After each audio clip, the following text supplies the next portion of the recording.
साम न्यूजचे पत्रकार सुशील मारुतराव थोरात व 49 वर्ष यांच्यावर दिनांक 20/8/2026 रोजी पाईपलाईन रोड HDFC बँकेसमोर जीवघेणा हल्ला झाला होता। सदरचा गुन्हा गंभीर स्वरूपाचा असल्याने माननीय पोलीस अधीक्षक श्री मोहम्मद सुदर्शन साहेब यांनी या गुन्ह्याचा स्थानिक गुन्हे शाखेने समांतर तपास करावा व या गुन्ह्यातील आरोपितांना तात्काळ अटक करण्याबाबत आदेशित केले होते।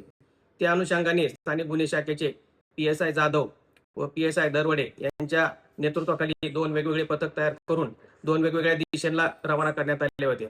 सदर गुन्ह्यातील CCTV फुटेज तसेच तांत्रिक माहिती, गोपनीय माहिती व इतर आवश्यक गोष्टींचा उपयोग करून तपासात जे काही गोष्टी आवश्यक आहेत त्यांचा उपयोग करून सदर आरोपींचा शोध घेत होतो।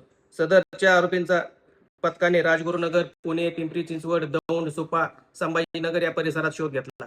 आज पहाटे या गुन्ह्यातील आरोपी हे संभाजीनगर छत्रपती संभाजीनगर वाळूज MIDC परिसरात येणार असल्याबाबत गोपनीय माहिती मिळाली।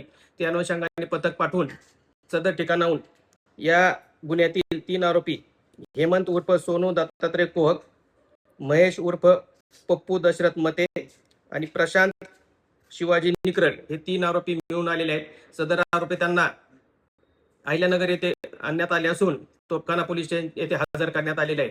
तोफखाना पोलीस स्टेशन हे पुढील तपास करत आहेत।